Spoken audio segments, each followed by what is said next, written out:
Una vez iba alguien en una carretera, en su carro, una carretera muy curviada, y de pronto encontró que en sentido contrario venía alguien y casi se chocan. Pero entonces la señora, la que iba en este primer sentido, le dijo: ¡cerdo! Y el tipo contestó: ¡buenas! Y a la vuelta el tipo se chocó con unos cerdos. Eso lo cuento porque es que a veces nos quedamos metidos en los paradigmas, y lo primero que hay que hacer para lograr la coherencia es desidentificarse, y desidentificarse es quitarse los rótulos de desidentificarse, los rótulos que nos han impuesto o que simplemente nosotros hemos permitido que nos impongan, porque en realidad nadie nos impone rótulos, nosotros decidimos si aceptamos o no esos rótulos. Es lo de siempre, no empoderemos al otro de lo que nos corresponde a cada uno de nosotros. Habrá por supuesto intentos y habrá cosas a lo mejor malintencionadas o bien intencionadas pensando que puedan tener un efecto contrario, pero cuando la mamá le dice al niño: es que tú no sirves para estudiar, ¿sí? Y además generalmente no lo señala con el meñique, no le dice: es que tú no sirves para estudiar, no, sino que lo señala con esto: es que tú no sirves, o es que tú tal cosa, o es que tú eres muy mal geniado, o es que, ¿sí?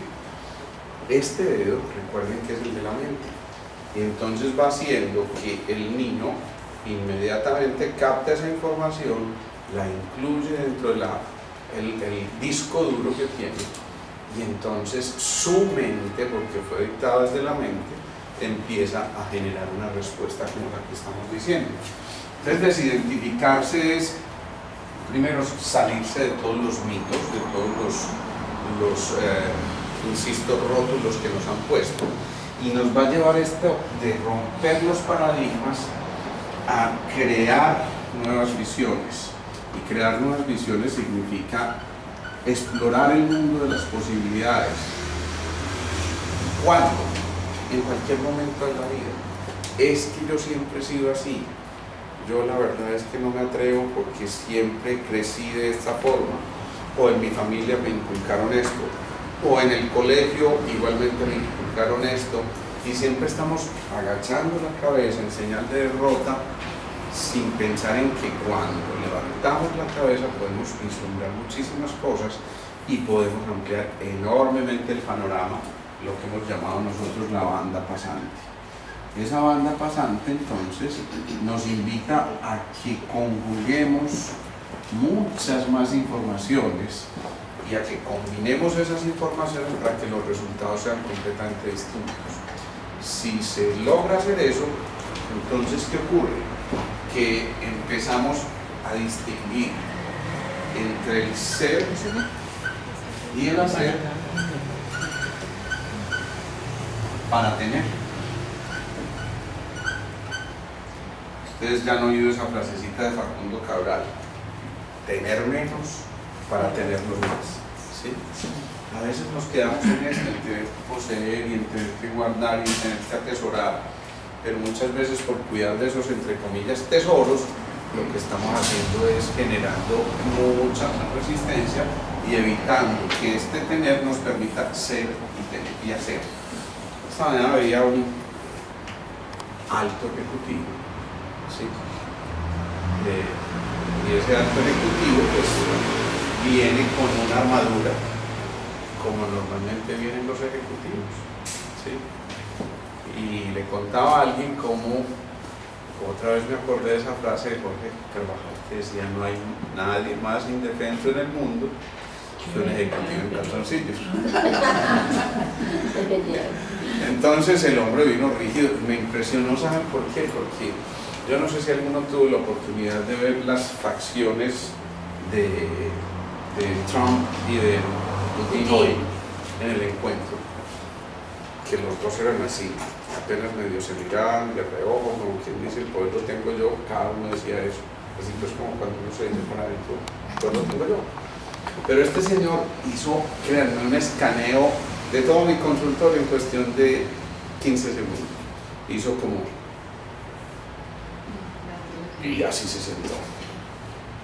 Bueno, hombre, ve, yo vengo porque tal cosa... espérate, coge el celular. ¿Dónde estás? Estoy parqueando. La esposa ahí afuera. Entonces, él dijo, esperemos que mi esposa quiera estar. Cuando yo oigo eso, yo sé que esta caparazón que está teniendo no es otra cosa que un escudo muy grandote para tratar de ocupar el rol que le corresponde. Pero por supuesto la que habló fue la señora cuando llegó. Ah, sí, es que él viene, cuéntame pues, ¿por qué vienes tú? Me dice, a ver, no yo, porque me trajeron. Y obviamente señala a la señora empieza a hablar y a decir las cosas que tiene que decir. Pero me impresionó porque en ese momento él se mantiene erguido totalmente, así, rígido, muy rígido. Es verdad, esa posición, que uno dice, absolutamente inquebrantable. Y entonces le hago 2 o 3 preguntas de lo que ha sido su trabajo, de por qué tiene los síntomas que tiene. Tenía algunas alteraciones a nivel del riñón y a nivel, gracias Mariana, a nivel de la parte del manejo del colesterol y todas esas cosas. Entonces yo le empiezo a explicar aquello de la energía de reserva, de que el riñón nutre al hígado y de que por eso el hígado va a llevar a que ocurran las cosas que ocurren con el colesterol, ¿sí? Él toma atenta nota de eso, pero cuando yo le digo, bien, y entonces, ¿en qué momento tú descansas? Bueno, yo es que he sido un tipo muy acelerado, pues es decir, me gusta mucho cumplir con mis cosas, ¿sí? Además, desde la emisora del cielo, ¿sí? A mí me gusta mucho cumplir con mis cosas y bueno, estás cumpliendo con tus cosas, pero ahora estás cosechando, realmente estás disfrutando de lo que has sembrado. Diga. Sí, así tal cual. Además no es di, sino diga. Es como esa cosa de sigo siendo el patrón aún aquí en esta cosa de la relación. Y obviamente eso genera una claridad total de cómo ha manejado ese contacto con los otros, pero sobre todo con él mismo, ¿sí? Hasta ahí todo iba muy bien, hasta que yo le digo, hombre, necesito examinarte bien porque es importante que nos hagamos una idea clara. Por favor, te quitas tu ropa, te quedas en interiores. Y el tipo me mira y la mira a ella como, ¿usted para qué me trajo aquí, no? Créanme que lo hice por maldad. No, usted, pero cuando salió, en ese momento, el hombre realmente, entonces ya no era, sí, sino, bueno, Antonio, entonces, ¿qué hacemos? Me acuesto ahí, sí, por favor, acuéstate. Y yo le empiezo a explicar sobre los pulsos, de cómo tomar los pulsos, de qué son los pulsos, y del Vata, el Pitta y el Kapha, y de la energía mental, y de la energía musculoesquelética y metabólica, y de la energía de reservas. Empiezo a dar cátedra, ciencia un poquitico, porque además es un ingeniero, entonces el ingeniero trabaja mucho desde el hemisferio izquierdo. Entonces si yo no lo abordo desde lo racional, y de primerazo yo le doy un abrazo cuando entre, por lo menos va a decir, no le doy la espalda, ¿cierto?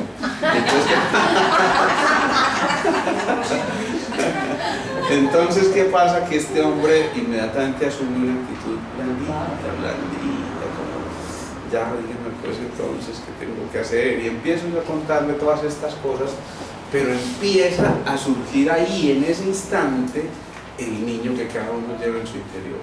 Y eso es muy bonito, porque uno sabe que ahí empezó el proceso terapéutico.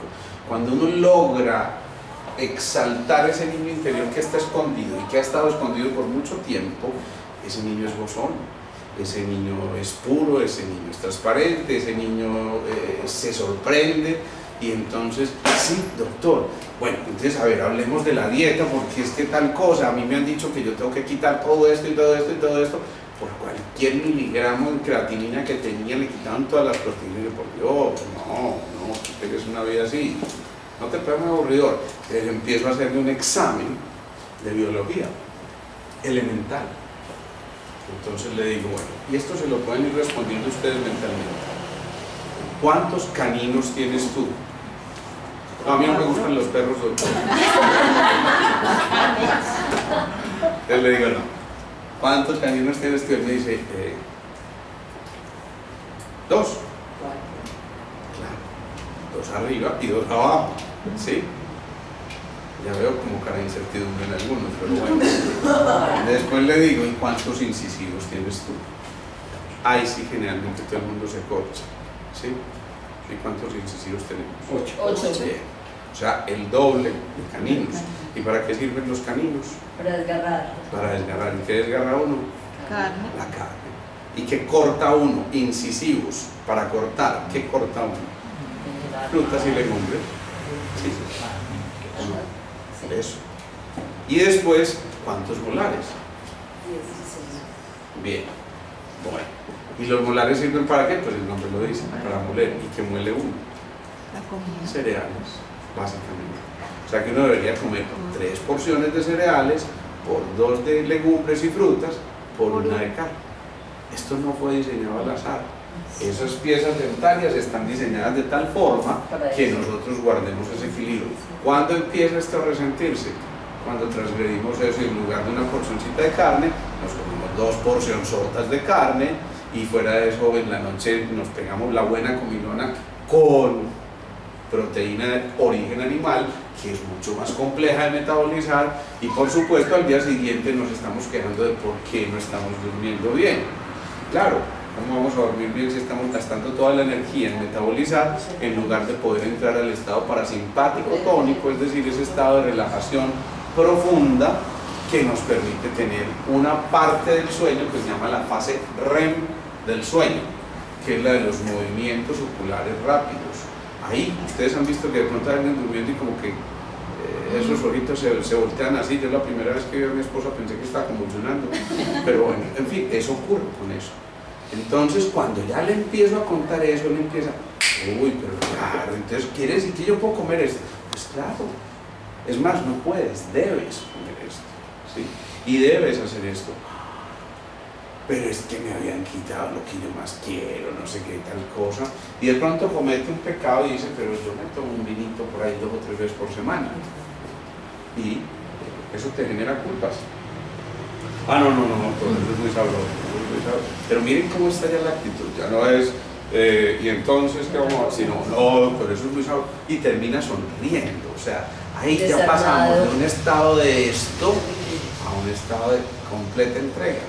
Y ahí es cuando lo vimos en el seminario de hipnosis, uno puede entrar, hacer rapport, hacer como eco con ese paciente y empezar a generar relajaciones profundas y, ¿por qué no?, estados de trance o de estados, digámoslo así, alterados de conciencia, ¿sí?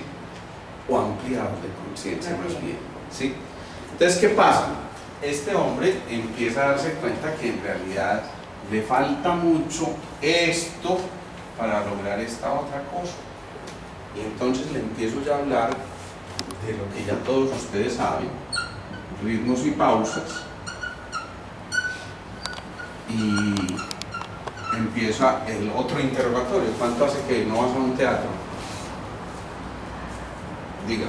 ¿En serio? Sí, es en serio, es en serio. Esto es real. Sí, Pero miren cómo ocurre cuando ya él se ve corchado. Hay que socorrer a la fiscalía. ¿Sí? Diga, ¿sí? Bueno, no, está bien. No, doctora, hace por ahí 2 años no vamos. Lleno a un teatro y a un concierto así últimamente. Por cierto, les recomiendo el de Andrés Cepeda, excelente. Yo voy a tener 3 conciertos más. Esto queda ahí también. El caso es que, ¿cuánto hace que no vas a un? No. ¿Pero te gusta la música? Sí, la verdad sí me ha gustado. Pero es que no hay tiempo, doctor. No hay tiempo, doctor. Bueno, ¿y cuánto hace que no juegas fútbol con tu hijo? Pues él juega mucho fútbol en el colegio. ¿Y ha visto a su papá jugando fútbol? No, pues sí. ¿Cuándo fue la última vez que te vio jugando fútbol? Diga. Entonces este hombre asume esa actitud, y cuando yo empiezo a hablarle de ritmos y pausas, dice, uy, sí, en realidad sí tenemos que sacar tiempo, mi amor, así es, mi amor, porque ya lo tenemos que sacar, los dos tenemos. Ya lo ¿sí? La expresión no es ¿Usted va a sacar tiempo? No, tenemos que sacar el tiempo, mi amor. Entonces quería, claro, ella lo acogí, pero claro, mi vida, yo hace mucho tiempo te estoy diciendo tal cosa, tal. Y entonces me toca seguir explicando y metiéndole ciencia. Es que no me interesa simplemente que hagas deporte por tu estado físico, sino que cuando haces deporte tú vas a liberar endorfinas, que son sustancias del placer, que van a competir con las sustancias del dolor o del disconfort, y entonces vas a tener que tomar menos Zoloft, que es un antidepresivo que está tomando, y menos otra cosa que se llama difenhidramina, que es un antihistamínico que él toma también para tratar de conciliar el sueño. ¿Qué pasa? Él se toma eso, pero no le permite entrar, porque esto es un artificio, a esa fase que les mencionaba ahora, de la fase REM del sueño. Y obviamente si no entramos ahí, al día siguiente hay fatiga. ¿Qué será, doctor? Que yo salgo con el 80% de pila de mi casa, pero a las 10, 11 de la mañana yo tengo por ahí un 1%. Y créanme, a veces tengo que hacer un esfuerzo tremendo para no dormir. Yo le digo, ¿y qué será, hombre? Entonces cuando uno confronta, ¿y qué será? Y le señalo las dos palabritas, ritmos y pausas, bueno, sigamos. Sí, porque ya cayó en cuenta y ahí está ocurriendo eso, entonces ojo con eso.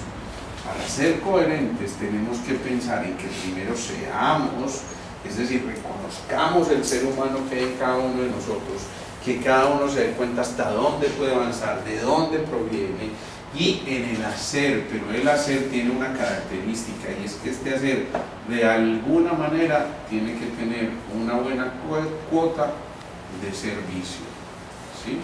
Acuérdense que el vicio de cero, ese es el servicio. Si en medio de todo no hay esa cuota de servicio, es muy posible que el hacer no nos lleve a una satisfacción total. O es más, es peor, a veces triunfamos con base en el fracaso del otro, y eso sí es un rotundo fracaso, ¿sí? Cuando al final del día uno revisa sus acciones y se da cuenta que al menos una persona en ese día logró entrar en un estado que le permite relajarse, que le permitió sonreír, que le permitió, digamos, liberar fibritas de amor y de comprensión, con toda seguridad que allá, aquí va gran parte de la labor hecha. Pero entonces viene la otra pregunta. Primero, rompemos paradigmas, sería ser para tener, y viene la otra pregunta: ¿qué quiero? ¿Sí? ¿Qué es lo que yo quiero? Por supuesto, ese que quiero es no solamente en el aspecto laboral y en mis entradas y esas cosas, sino también en mi aspecto físico.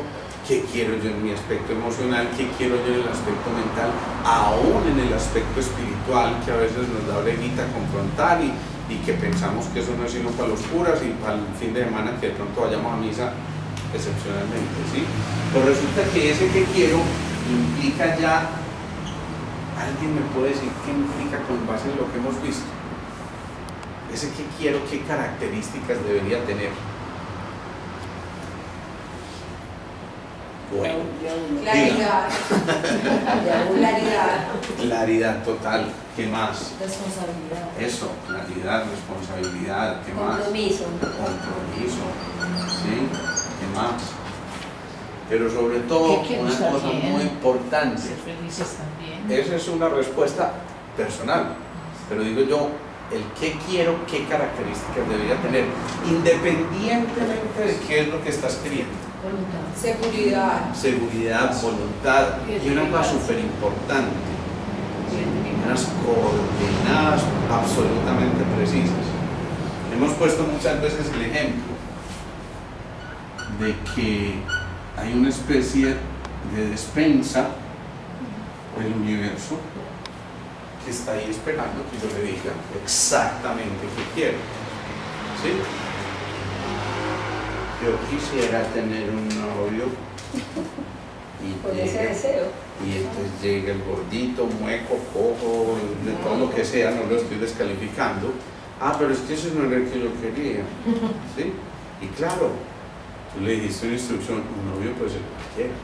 yo le digo, un novio o una novia que tenga esta o aquella característica, que físicamente sea así, que emocionalmente se comporte de tal forma, que me haga reír, que no sé qué, todas esas características, entonces esa banda pasante tan amplia, al contrario, se empieza a estrechar, y allá, en esas celditas del universo, las están viendo, ¿no? Sí. Sí, las ven.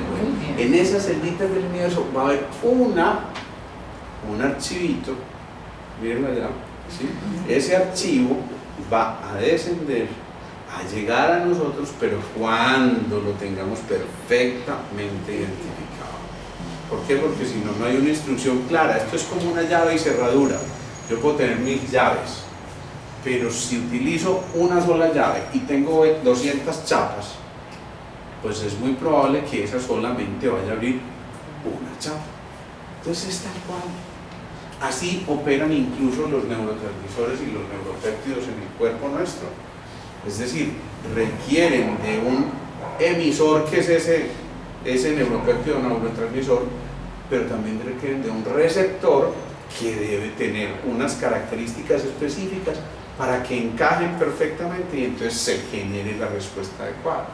Si no fuera así, simplemente no podemos modificar. Pero ¿qué ocurre con esto? Que ese que quiero va mucho más allá, insisto, de lo físico, lo emocional y lo mental. Va en una dirección muy precisa, y es que esto cambia por completo la fisiología. Si yo estoy definiendo qué quiero, pero además lo digo, ojo, con convicción, y esto sí lo pongo en mayúscula, con convicción, lo que estamos haciendo es dictando certezas, no dictando esperanzas, es dictando certezas. Yo quiero esto, esto o aquello. Pero insisto, no hay forma de que aquí se meta esa cosa tan aburridora que se llama duda, ¿sí? Es decir, aquí estamos eliminando la duda. Cuando se elimina la duda, entonces solamente pueden quedar certezas. Como decretando. Decretando, tal cual. Decretando. Pero ese que quiero, además, generalmente involucra muchas otras cosas. Involucra un entorno, involucra probablemente otras personas, ¿sí? Entonces, por eso no es solamente qué quiero, sino cómo puedo lograr lo que yo quiero, ¿sí? ¿Cómo puedo lograr lo que yo quiero? Es muy frecuente, realmente es muy frecuente, créanme que en la consulta lo vemos a diario, que la gente finalmente, después de mucho esfuerzo, incluso yo a veces les pongo una tareita, vas a coger notas y vas a poner qué quiero yo en lo físico, en lo emocional, en lo mental, en lo espiritual, ahora, a mediano plazo y a largo plazo. Y la gente hace muy juiciosamente la tarea. Perfecto. Pero cuando ya pregunto, ¿y cómo vas a lograr eso? Pues yo no había pensado. ¿Sí? Entonces, si no existe ese cómo, pues es muy probable que nos quedemos a mitad de camino, porque simplemente la acción no se puede dar si no tenemos una manera de llegar a ella. Entonces hay que volver a determinar este cómo y este quiero a través de una acción. Eso es muy importante. La acción nos va permitiendo a nosotros que nos vayamos a el control de la voluntad y el poder en nosotros. Esa voluntad y poder, recuerden, está anclada en el primero y en el séptimo centro. Cuando esos dos centros están dialogando de manera adecuada, entonces ya eso no parte de, ay, yo quisiera hacer tal cosa, yo quisiera poder estudiar como estudiar, yo quisiera, no, sino que esto es la vía más expedita, pero eso se puede tocar. ¿Qué ocurre? Que evidentemente hay que tener no solamente determinación, sino hay que tener un polo a tierra. ¿Por qué? Porque el primer centro es ¿qué? Es el anclaje, es el polo a tierra. ¿Y es la energía de quién? La ancestral, pero ¿de qué centros? Primero y séptimo. Primero y séptimo, esta es la energía del primero, y entonces es la energía, insisto, del anclaje, pero además dentro de los órganos del riñón y la suprarrenal. ¿Sí? ¿Eso qué significa? que una vez yo determine qué quiero y cómo lo quiero, de qué forma lo voy a hacer, ya estoy activando el primer centro, y eso implica entonces que estoy activando esa voluntad y poder. Pero también, si estoy tocándolo en el orden adecuado, ¿qué hace la suprarrenal normalmente? ¿Se acuerdan? Esa glandulita que está encima del riñón. ¿Cuál será la función de esa suprarrenal? ¿Se acuerdan? Básicamente, doctora, ¿a alguien se le ocurre? Estimular. Pues dar la fuerza. Sí, sí. Pero básicamente aquí, en esa suprarrenal, se empiezan a secretar todas las hormonas que tienen que ver con el estrés. No importa que no las manejemos, pero son la adrenalina, el ACTH, el cortisol, todas esas cosas. ¿Qué significa? Entonces, si yo estoy haciendo esto como es debido, estoy reduciendo el estrés. ¿Ya han oído hablar del estrés por ahí en alguna parte? ¿Lo vieron en alguna película? Sí, pues por supuesto que a ninguno de ustedes les ha tocado, pero seguramente alguien les ha contado que está estresado. Entonces, claro, si no encontramos esta manera de detener el estrés, pues no nos vamos a poder anclar, no nos vamos a poder anclar. Por eso el que está muy estresado frecuentemente hace esto. Bueno, entonces, ¿qué vamos a hacer? Sí, y no se logra quedar quieto. Y obviamente la primera manifestación para resolver el estrés, Polo a tierra. Polo a tierra, con lo que acabamos de ver. Y ese polo a tierra implica una actitud de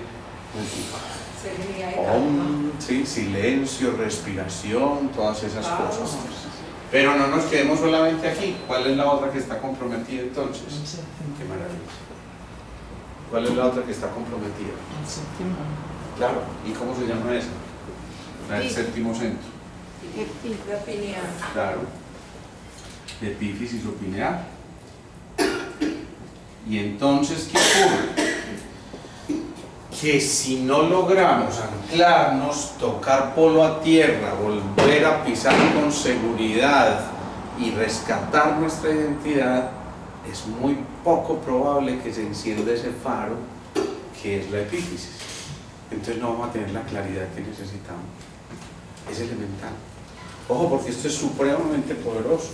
Si uno tiene la fuerza para anclarse, es muy probable que tenga el poder de conectarse, y ese conectarse significa descender la luz, que la luz descienda a la tierra, dice el mantra de la gran invocación. Entonces, ¿qué ocurre? Que si eso no está pasando, es muy poco probable que esto se active. Y ya les he dicho, antes nos decían que la epífisis y la pineal era un remanente anatómico, que eso es que no servía para nada, que eso a los tantos años se ha atrofiado.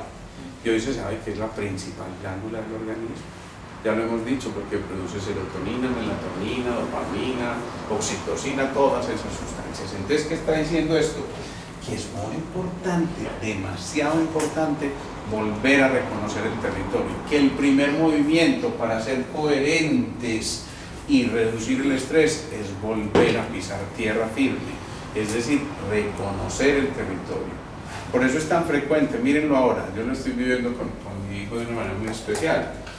Él está terminando su carrera y entonces ahora le toca empezar su semestre de práctica, y casi todos los muchachos cuando van a empezar su semestre de práctica, uy, yo sí seré capaz con eso.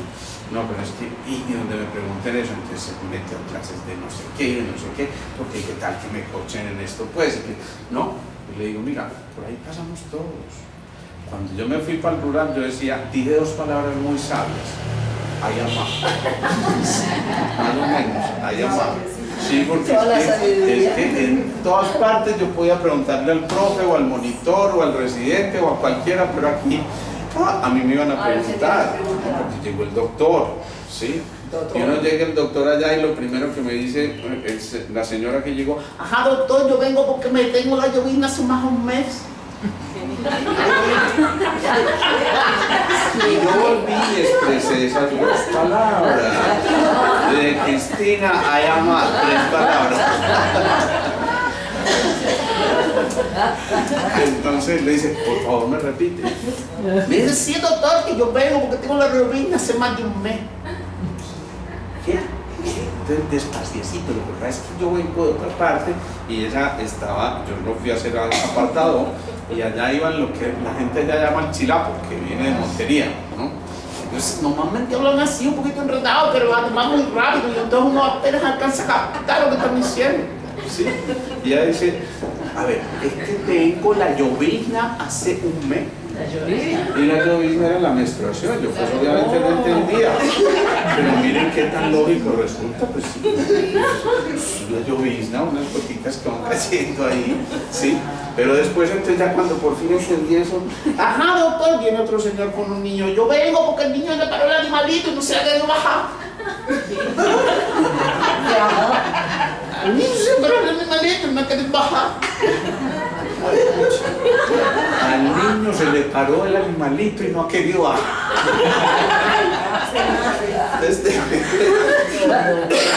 Tenía lo que se llama un priapismo. Es decir, que el niño hizo una erección y en realidad el pene no le quería descender y era un niño de 10 años y eso es una urgencia médica porque si no baja en determinado tiempo se necrosa simplemente. Entonces ese niño intentamos con relajantes, no fue posible, remítalo para Medellín, había que, y solo bajo anestesia general bajó. El viejito decía que me pasara eso a mí, hombre, pero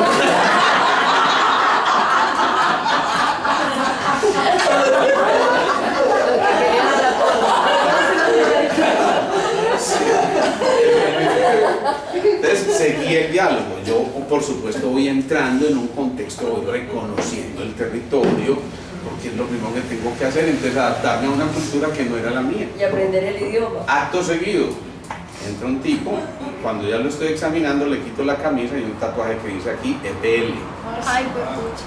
Entonces yo miro así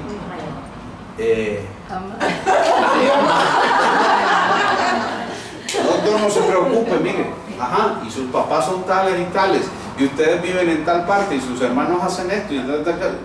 Oh, ¿usted cómo sabe eso? No me dijo, nosotros tenemos que estar aquí informados. Aquí no cualquiera puede llegar. Pucha, también fui reconociendo el territorio. Pero después llega alguien y me dice, médico, yo vengo porque necesito hacer una vuelta en el batallón, entonces necesito la incapacidad. Necesito hacer unas vueltas en el batallón y necesito la incapacidad. Ahí sí se me salió el pozo a mí y el Beus detrás. Porque yo dije, pero como este sinvergüenza, esto lleno de gente aquí me viene a decir que necesita que le dé mi incapacidad para hacer unas vueltas en el batallón. Hombre, no se la doy, no sea sinvergüenza. Usted no ve toda la gente que está haciendo allá fila, Al día siguiente yo llego al consultorio y hay 3 motos parqueadas. Qué bien, bienvenido. Con una gente muy querida, muy delicada, muy amable. Ay, mamá. Le digo, ay, mamá. Yo me acordé de una frase que decía un amigo mío, si los testículos fueran de plomo, sonaban con un campanario en ese momento, pero bueno. Lo cierto es que el hombre dice, de pronto uno de ellos toma la vocería, doctor, yo soy el administrador de tal finca y cuando ellos vengan, denle la incapacidad que usted solo no puede con este problema. Como quien dice, si usted quiere seguir aquí, entienda que esto es como se mueve acá. Y si usted no quiere hacer eso, doctor, entonces pues mejor devuélvase. Y los otros 2 negros ahí parados como, ¿entendió? Claro, mamá. Sí, pero imagínense lo que yo sentí por dentro. Yo no puedo creer que esto lo del caguetén, yo no puedo creer. Y yo me tocaba la cabeza, me movía. Yo decía, no puede ser. Yo estudié para esto. Entonces, claro, me sacudieron, pero rápidamente entendí, a ver, yo no puedo ser el redentor del universo, yo no puedo solucionar solo una cosa social que viene de años atrás. Y por supuesto entendí que si yo quería hacer realmente mi labor, también iba a tener que torear ese tipo de cosas. Hasta ahí todo iba, digamos, tolerable. Pero al día siguiente llega otro señor, otro chilapo, y después de examinarlo, doctor, yo vengo porque me está rabiando el cuerpo. Rabiando. Me está rabiando el cuerpo. El cuerpo. El cuerpo. No el cuerpo, sino el cuerpo. Me está rabiando el cuerpo. Y yo, ¿me está aquí rabiando el cuerpo? Bendito sea mi Dios. Busco en el diccionario, cuando eso no había Wikipedia, entonces, rabiando el cuerpo. Y le dije a un bebé, realmente no tengo ni idea qué es eso, explícame cómo es el que me está rabiando el cuerpo. Sí, me está doliendo todo el cuerpo. Entonces me está rabiando el cuerpo, me está doliendo el cuerpo. Cuando yo lo examino, tenía unos dolores abdominales terribles al palparlo y le digo, bueno, voy a ver qué hacerte una prueba de materia fecal, por favor me traes la muestra y miramos a ver qué hay. Eso pasó y a los días, tal vez 4 o 5 días después, el hombre llega a la consulta. Allá la gente acostumbra a ser muy detallistas, pues si le llevan a uno arepitas y cositas y esas cosas, y este señor me dio un paquete y yo, muchas gracias, hombre, lo guardé en el cajón de mi escritorio y como a los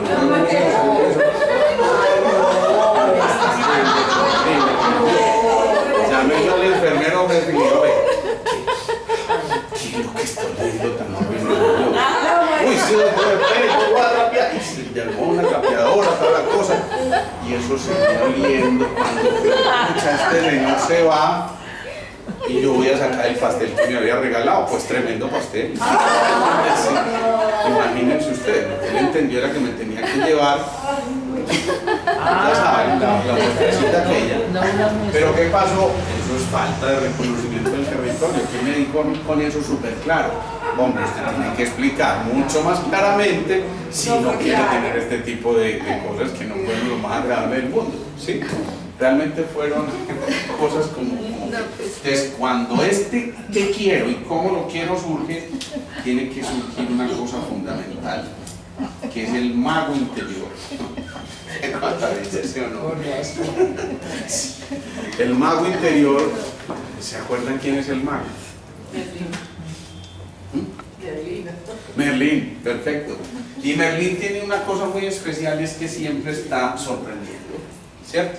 Pero además ese mago Merlín, sí, porque no llamémoslo Merlín, me encanta ese Merlín. También me gusta encanta mucho Merlín. Entonces ese mago tiene la capacidad de generar una sonrisa en los demás. Para mí esa es la verdadera magia. El verdadero mago es el que es capaz de generar una sonrisa en los demás. El que es capaz de transmutar, por eso decía que yo quería ser mágico, de transmutar y transformar toda esa información que está recibiendo para generar una respuesta distinta frente a unos determinados hechos. Entonces este mago, este Merlín, tiene que surgir aquí porque obviamente el cómo lo hago implica algo así como esto, ¿sí? Y es magia. Pero ¿cuándo ocurre esa magia? Pregunta, miren lo que yo estoy haciendo. Cuando hace clic. ¿Sí? Y le estoy haciendo con qué dedos. Ustedes serían capaces de hacerlo así, no me suena. Esto medio me suena. Con el de la mente. Con el de la mente. ¿Y este qué es? No, no es esto. No, Ese es fuego. por favor. Ese es fuego. Por favor, ¿Cómo lo dice? que no es esto. No, ya. A mí no me meten chisme. Es esto. ¿Y entonces con qué lo estoy haciendo? Con el centro. Con el fuego, que es el corazón. Pero además con este, que es El éter, que es qué, en otras palabras. ¿Ah? La conciencia. La conciencia. Es decir, que estamos atesorando la mente con el fuego transmutador. Entonces, ¿qué ocurre en esas circunstancias? Que se da lo que el mago tiene que hacer, que es lo que se llama la alquimia. Esto es muy bonito, de verdad que esto es muy bonito, porque cuando uno logra darse cuenta que realmente la alquimia la podemos hacer todos los días, y que la alquimia no era simplemente convertir físicamente el cobre en oro o el plomo en oro, sino que había cosas más importantes que se pueden convertir en otro tipo de oro, mucho más valioso que 2 o 3 gramos de oro. Entonces, ¿qué ocurre? Que se despierta esta posibilidad, insisto, y entonces el mago dice, aquí estoy. Si el mago despierta en ese momento, ocurre algo muy bonito. Vayamos grabando aquí. Ocurre algo muy bonito. Y es que tiene que haber, para que esa magia se dé, lo que hemos llamado las 4D. ¿Se acuerdan? No me griten porque así se me van ofendiendo. Entonces, sí. Y esas 4D, esas 4D, Deseo. 4D son Eso, deseo. Disciplina. Decisión, Eso, disciplina. decisión. Determinación. Eso, determinación. Y sí, disciplina. Y disciplina.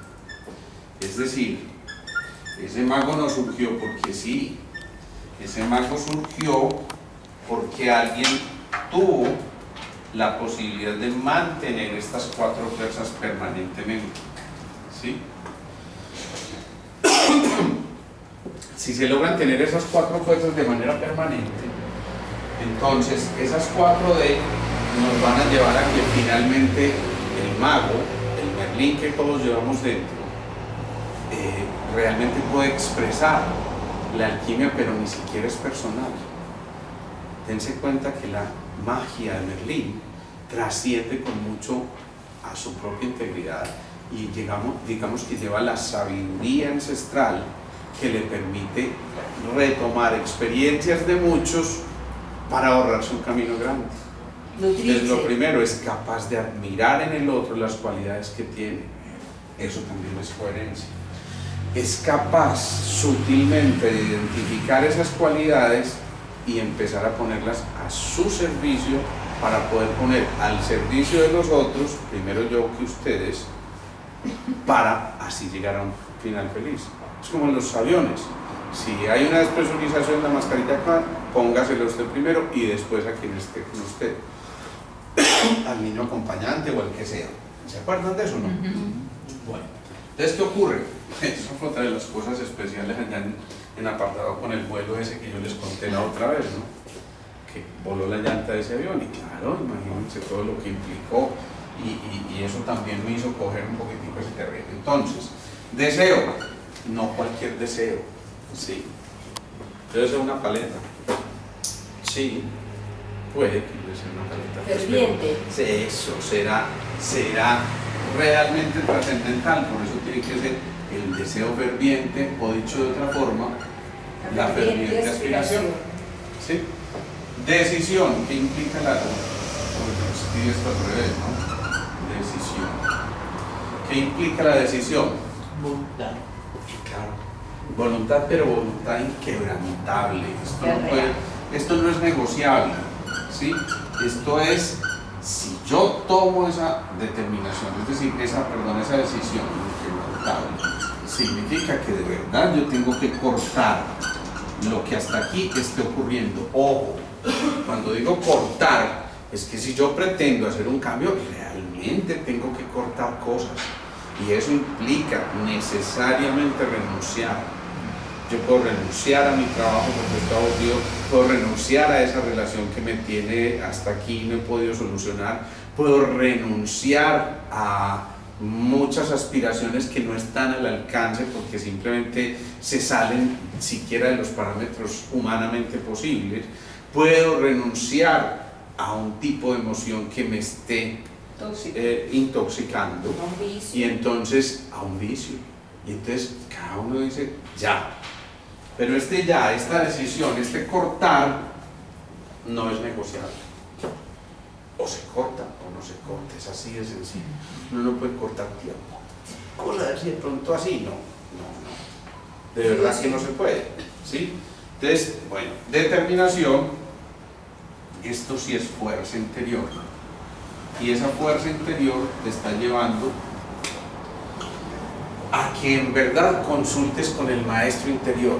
Ese maestro interior está ahí, esperando que tú hagas silencio, que tú acalles un poquitico las emociones para poder surgir y decirte sí, aquí estoy, la experiencia me dice que debemos seguir este o aquel camino. Y finalmente la disciplina.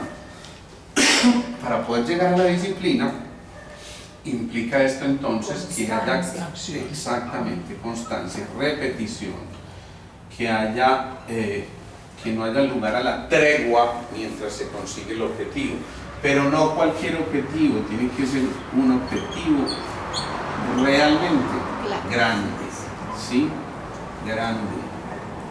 Si el objetivo no es grande, entonces el peligro está en que logres tus sueños cuando son demasiado bajos, porque vas a perder tu capacidad de aspiración y de inspiración. Y eso sí es muy grave. Cuando se pierde la aspiración, ferviente aspiración, o cuando se pierde la inspiración, significa que se perdió el entusiasmo. Enteosasmo. Dios está en mí. Eso significa, me alejé de la fuente.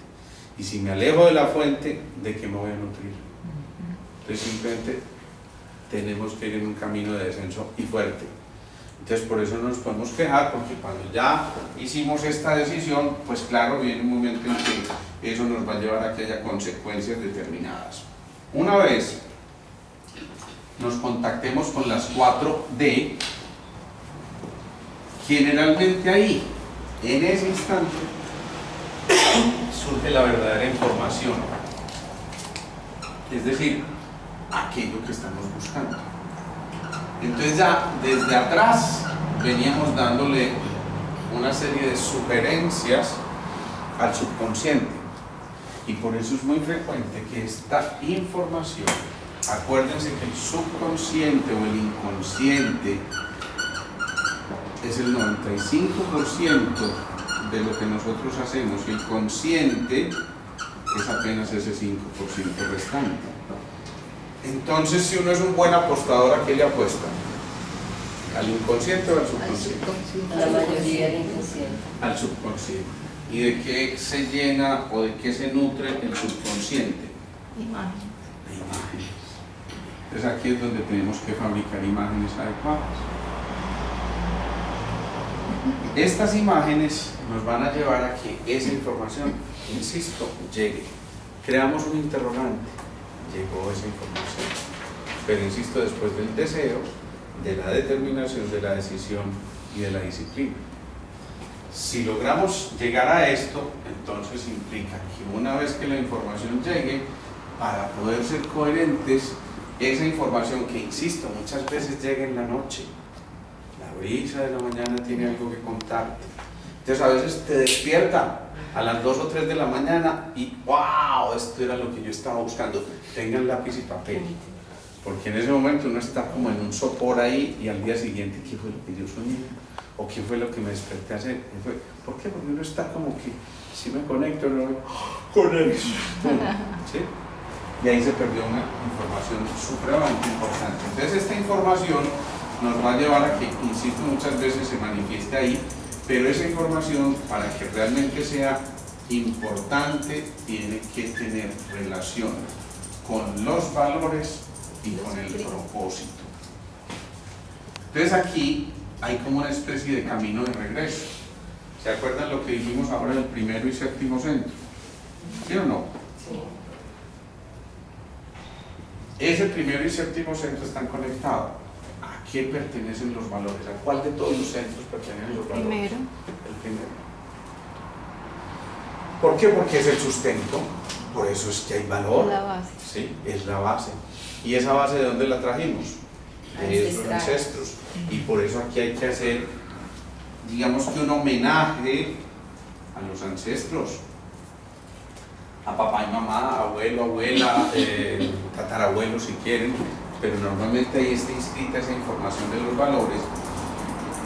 Y cuando vamos en contra de los valores, ¿qué puede ocurrir? Ya lo dijeron, es el primer centro. Perdemos el anclaje. Perdemos el anclaje, y eso es el territorio ¿para qué? Los errores. Si perdimos el anclaje, quiere decir que no nos podemos poner firmes aquí.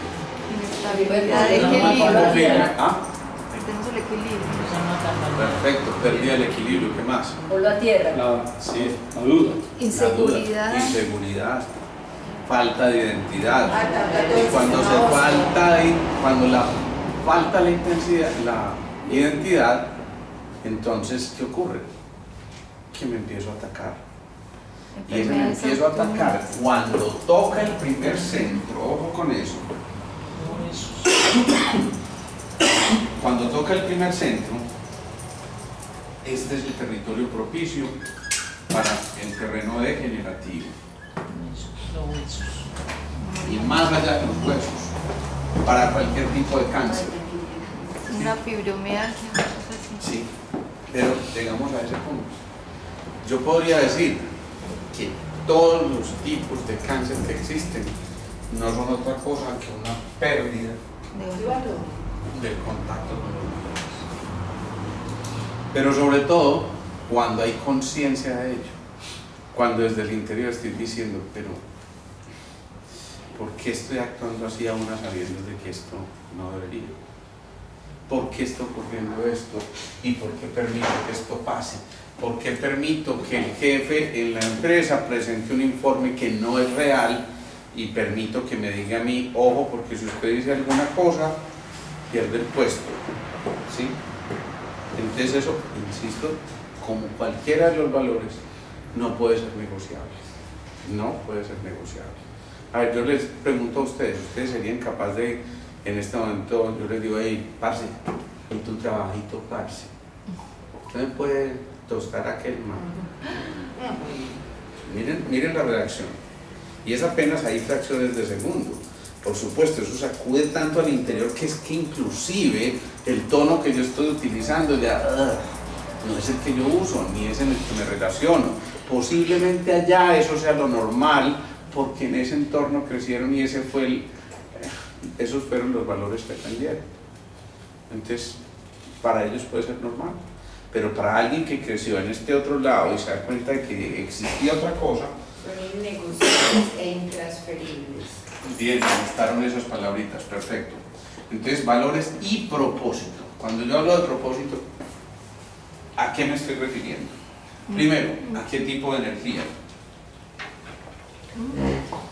Yo sé que para algunos esto resulta nuevo, por supuesto, pero poco a poco se van a ir familiarizando con el lenguaje. No se angustien, lo van a ir cogiendo. Pero es cierto, pertenece a una cosa que se llama la energía eléctrica. Y denme características de la energía eléctrica. Les cuento a los demás que la energía tiene tres tipos, eléctrica, Magnética y reticular. Me encanta eso. Entonces denme, ustedes que ya son alumnos avanzados, que ya yo veo muchos faros ahí encendidos, que los veo inclusive algunos ni siquiera están sentados sino levitando. Y bueno, algunos hace mucho rato pasaron por ahí, no, fíjate. ¿Ah? Entonces denme características de la energía eléctrica. Futuro, súper importante. Por eso el propósito tiene que desligarse del pasado. Si no, no hay propósito. Y por eso aquí no tiene ningún sentido. Si en el pasado ocurrió alguna cosa y yo empiezo, es que es mi culpa, y por mi culpa, y además por mi gran culpa, y todas esas cosas, no estoy contribuyendo en nada a que ese propósito y ese futuro se despeguen. Yo no puedo vivir en el pasado, no puedo hacerlo. Además porque es inmodificable. En cambio el futuro lo podemos modificar, pero ¿desde dónde? Desde el presente. Eso es, desde el presente, o sea, desde el corazón, es decir, desde la energía del amor. En otras palabras, esa energía eléctrica se da porque hay una fuerza magnética que se llama corazón, ¿sí? Y el corazón entonces atesora la mente. Esto, en otras palabras, también es la corteza cerebral, que es la parte más avanzada de nuestro cerebro. Esto magnético sería el hipocampo y la amígdala, ¿sí? Hipocampo y amígdala, el cerebro mamífero. Acuérdense que aquí está la memoria y aquí están las emociones. Y lo reticular sería el cerebro reptil. Entonces, cuando yo estoy hablando de propósitos, estoy activando mi energía eléctrica. Y esa energía eléctrica depende básicamente del lóbulo frontal. Y de la visión. Y de la visión, pero más allá del órgano de la visión. Es decir, insisto, la visión más allá del órgano de los sentidos que es la visión, no, del ojo, mucho más allá. Entonces, trascender. Y eso se logra solamente si se enciende esa glandulita que decíamos ahora, la pineal o la epífisis, porque el faro empezó a iluminar. Entonces, si el faro empieza a iluminar, claro, se empiezan a dar cosas con mayor claridad y nos permiten proyectarnos al futuro, pero con certeza y desde el corazón, ¿sí? Si logramos encontrar ese contacto con los valores y el propósito, entonces ya surge una responsabilidad que también es ineludible a estas alturas. Al principio les dijeron como misión imposible. Su misión, si desea aceptarla, está. Si no, esto se autodestruirá. 5 segundos. Me encanta esa generación. Entonces, ¿qué ocurre? Que si los valores y propósitos, insisto, se están dando, aquí llega una obligación, una responsabilidad, que es expresar los dones y los talentos. Acuérdense que tuvimos una charla específicamente de los dones y los talentos. Quienes no la escucharon, ahí está montada en YouTube y la pueden encontrar fácilmente. Pero ¿qué pasa? ¿Qué son los dones y qué son los talentos? Bueno, después de entendido este capítulo, podemos saber que, a ver, los talentos, acuérdense que había una moneda que se llamaba así, el talento, ¿sí o no? Y un talento está premiando una acción que estamos haciendo. Es decir, si yo nací con un don, bueno, no, si yo nací con un don, por ejemplo, el canto, ¿sí? Pero me guardo mi canción, me estoy muriendo con la música en mi interior. Entonces no puedo decir, hermano, dame tu mano, vamos juntos a buscar una cosa pequeñita que se llama libertad. ¿Cierto? ¿Y a qué suena eso? Cuando uno está pronunciando esto, significa, hombre, estos dones tienen sentido, pero si los puedo compartir. Imagínense si el pintor no tiene quien admire su obra, o si el cantante no tiene quien lo escuche. ¿Tendría sentido? No. Entonces, estos dones nos fueron dados, pero no nos pertenecen. En otras palabras, cobran sentido si los compartimos, si no, no. Y los talentos, digamos que es la purificación de esos dones para poner al servicio. Eso es muy importante. Si logramos estar ahí, entonces aquí surge una cosa que es verdaderamente esta sí alquímica, y es que la sonrisa surge a este nivel, y la sonrisa es, ojo, es peligrosa porque es altamente contagiosa, ¿sí? Altamente contagiosa. Pero además la sonrisa, ¿sabían ustedes?, mejora enormemente la memoria.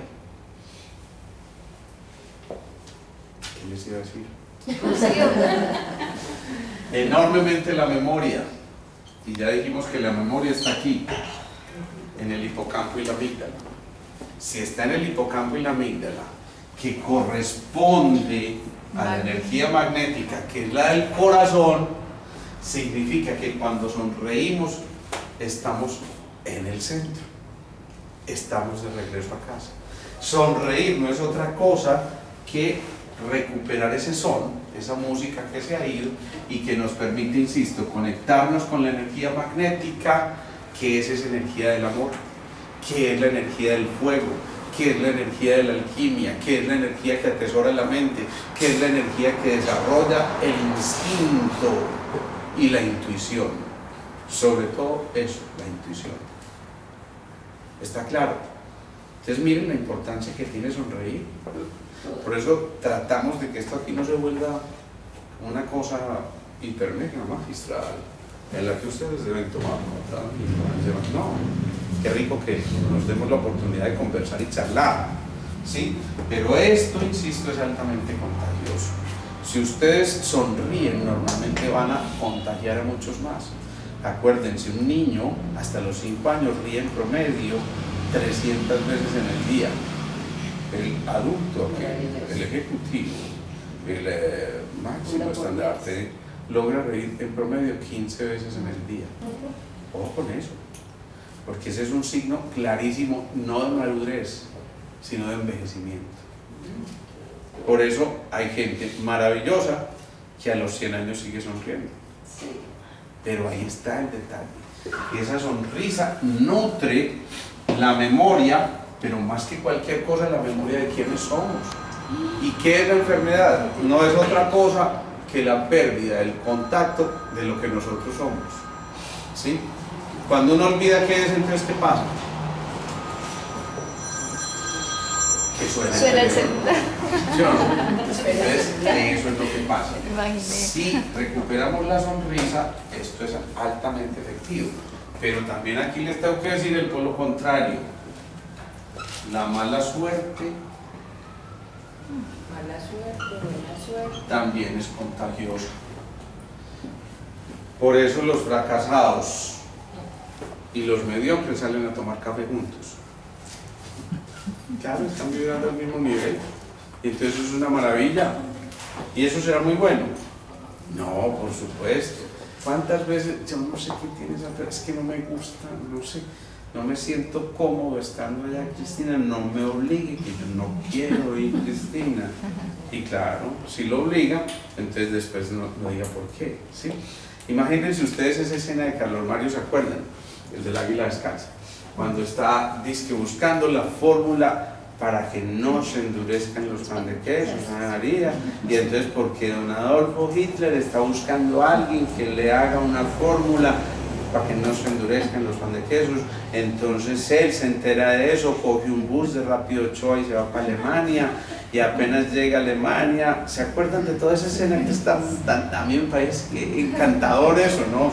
Y entonces él no entendía y no sabía cómo, o tampoco sabía el idioma y estaba en la fila. ¿Usted sabe cuál es la fórmula para que no se endurezcan los pan de queso? No, ¡pum! ¿Usted sabe cuál? No, ¡pum! Y entonces él va viendo eso, entonces empieza a ceder el puesto y aprende alemán. Aprende alemán mientras tanto. Y después de aprender alemán, entonces encuentra la fórmula, pues para entonces don Adolfo, aquí está la fórmula para mí.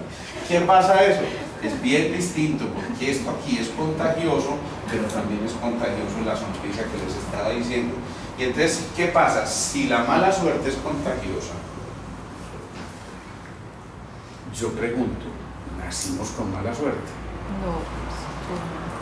Pudimos haber nacido en el entorno en que quieren, pero nacimos con la posibilidad de la volición con V, o sea, el arte de elegir, en otras palabras, el libre albedrío. Eso no es otra cosa, eso está en nosotros. Es que yo toda la vida he sido muy de mala, o sea, es que, francamente, pues de verdad, Margarita, yo no sé cómo tú eres tan suertuda, te vas a pasear cada 8 días. Claro que ese es un caso real, pero entonces, ¿qué pasa? La mala suerte, insisto, puede ser contagiosa, pero es la decisión nuestra. ¿La acojo o no la acojo?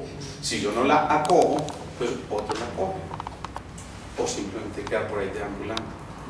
Y finalmente, esto nos lleva a que encontremos la felicidad, que es lo que alguien decía al principio. Cuando yo pregunté ¿qué quiero?, alguien dijo la felicidad. Sí, claro que no es una pregunta directa del qué quiero, sino el qué significaba eso, pero es cierto, la gran mayoría de las personas, cuando se les pregunta qué quieren, hablan de la felicidad como una prioridad 1A. Y esta felicidad, primero, no depende de los genes. ¿Sí? No, soy infeliz porque nací así y porque es que toda la familia ha sido así. Y entonces llega Tola y le dice a Maruja, oíste Maruja, vos has tenido suerte en la vida. Y ella le dice, pero suerte como para qué o qué. No, por ejemplo, con el ananías y aquello.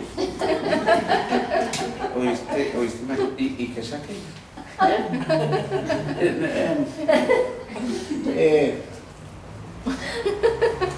Que si vos has tenido un orgasmo, ¿y eso qué es eso? Yo no sé, pero uno lo electrocutan, se le voltean los ojos. ¿Sí? Entonces hay uno que es, no depende de los genes, él no estaba allá ni con quién me relacioné, no, eso venía en el interior y era parte de mi equipaje. Yo no vine a este mundo a sufrir, ni al valle de lágrimas, ni lea pues señora, ni nada de esas cosas. También tiene que ver la felicidad con la formación, Por eso nunca renunciemos, jamás renunciemos a la capacidad o a la posibilidad de estarnos formando continuamente. Cualquier cosa, en lo que sea. Finalmente eso que ustedes estén haciendo, alguna vez le van a encontrar la aplicación. Y no pierdan la capacidad de estar estudiando, investigando. Yo de verdad, esto no es un homenaje ficticio, yo le hago un homenaje a Margarita. Margarita es una mujer, es una niña de 47 años más o menos, ¿cierto? 47 años. Para interrumpir. ¿Sabes qué le dijo la guía en Cuba? Dijo, no, tú no eres mayor, tú lo que tienes es juventud acumulada. Perfecto. Pero es para eso Me encanta esa definición. Pero ustedes ven, Margarita está haciendo cursos de fotografía, está haciendo aquí un curso de Excel, hace no sé qué, y nunca pierde la capacidad, insisto, de sorprenderse. Siempre está activa, siempre está queriendo algo más, siempre está que esto a mí me parece admirable y lo vemos aquí todos los días y aún así muchas veces no nos nutrimos de esto. Yo por eso me hago aquí al ladito, a ver si eso se pega, si eso es contagioso. Bueno, después de la formación, entonces viene otra cosa también muy importante, la felicidad, y ojo a esto, y el compartir.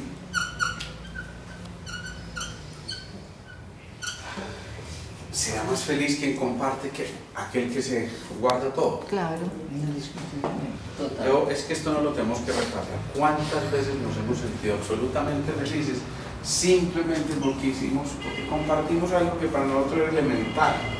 ¿Cuántas veces cuando dimos un regalito en Navidad al niño pobre entre comillas, porque a veces no sabe uno quién es el pobre, pero le dimos ese regalito y la sensación de plenitud interior es qué bueno, puede hacer, qué rico, ¿cierto? Sí. Viene otra cosa también muy importante y es el entorno, la felicidad y el entorno.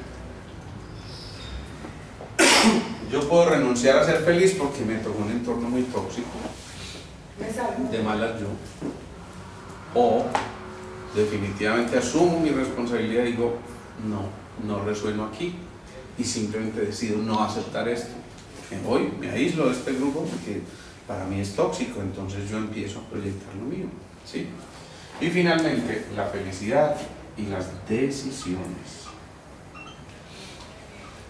La felicidad depende en gran parte de las decisiones que yo tome. Los problemas no se pueden solucionar desde la misma mente que los creó. Si yo no tomo decisiones, pues ¿de qué me quedo? La vida tiene que seguir igualita si yo no tomo decisiones. Entonces cada uno, en el momento preciso, en el tiempo preciso, que suele ser el aquí y el ahora, porque lo otro es procrastinar, debe tomar decisiones. Y ojo, porque muchas veces esas decisiones no me involucran solamente a mí, ¿sí?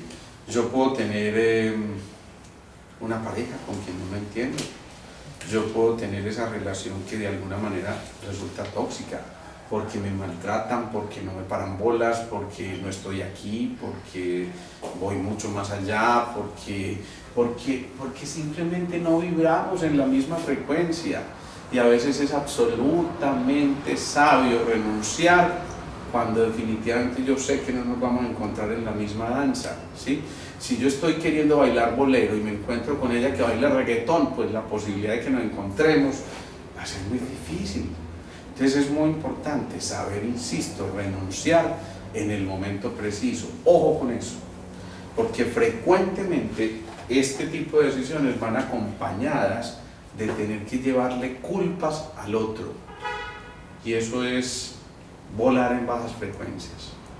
Cuando yo soy consciente de que tengo mis limitaciones, de que en realidad hay cosas que yo debería modificar para que el entorno cambie, la situación cambie, pero no actúo, entonces tengo que trasladar ese no actuar a las culpas del otro que yo estoy proyectando como mis propias sombras. Es que tú definitivamente te alejaste, es que tú nunca estás, es que tú no me acompañas a esto, es que tú, y es que tú, cuando en realidad es que yo, y es que yo, ¿sí? Entonces insisto, ojo a las decisiones, a tiempo.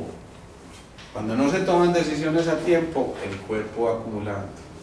acumula un poquito hoy, otro poquito mañana, otro poquito después, y finalmente, ¿qué ocurre? Que todas esas capas de la cebolla van generando tal carga que, lo que hemos dicho, el cuerpo es una caricatura de lo que estamos viviendo interiormente. Entonces, otra vez nuestra decisión. En otras palabras, el coraje de ser feliz, así se llama otra de las charlas que está montada ahí en YouTube. Me llama mucho la atención porque es la que más visitas tiene. Eso significa claramente que la gente está buscando la felicidad. Entonces, tomemos decisiones. Preguntas, dudas, inquietudes. ¿O todo claro? Claro. Sí.